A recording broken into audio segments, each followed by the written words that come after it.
Hello everyone, welcome to the Plains on the Prairie podcast. I'm Max, and today Sam and I are out in Oaks, North Dakota taking a look at this North American F-100F Super Sabre.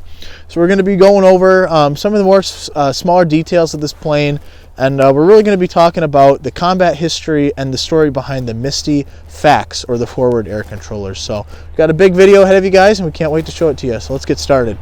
So we're starting in the tail of the aircraft. The F-100 was powered by the Pratt & Whitney J57 engine.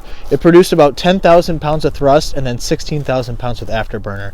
It was a very fast aircraft, and especially for its role as a forward air controller, it needed to be fast for its mission.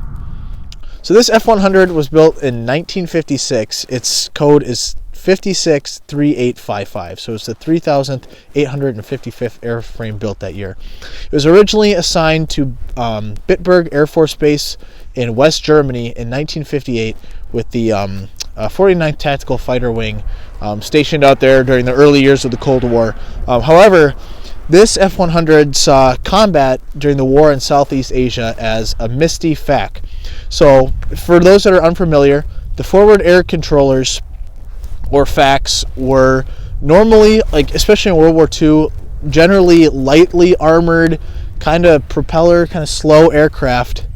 And this one, during the Vietnam War, they found that these slow propeller aircraft, they would get shot down or they would take serious amounts of damage over some areas of the Ho Chi Minh Trail in Laos, Cambodia, and Vietnam.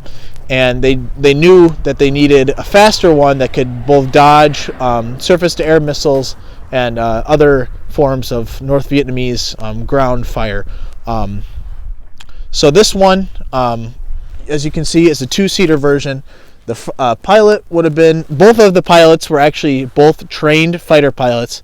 The front one was the pilot in command, and then the back seater was a navigator and observer for either F4s, F-105s, generally a lot of different attack aircraft that were used during bombing campaigns of the Ho Chi Minh Trail. However, we haven't been unable to really find any specific combat history or photos about this particular plane. We do know that it was in Vietnam. It was at Phu Cat Air Force Base in South Vietnam,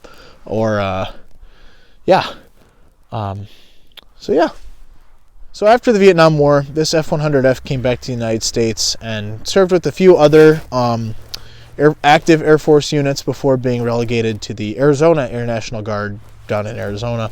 You can see this tail code SK. We were unable to find what actual unit that was with. However, if you zoom in on the tail code, you'll see 42008. That is wrong. That is not the original.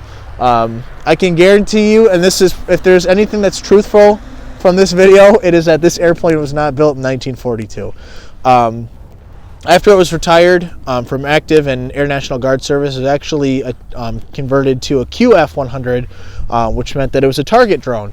As you can see before us, it was not shot down. We're very fortunate for that. I believe it was in 1988. It was sent to a local science museum down in somewhere in New Mexico, and that's where it was up until about 2009, 2010 when it came here, and it's been on display ever since. So you can see the markings are just a little bit worn out. It could use a good restoration, and we're hoping that some of our followers might be able to help us there. But thank you guys for tuning into this week's video. We really appreciate it. Hope you guys like, follow, subscribe, tell your friends about us. And please, we have plenty of stickers left if you guys are interested in buying one or two or several. So this is Max from Plains on the Prairie in Oaks, North Dakota, signing off. Have a good one, guys.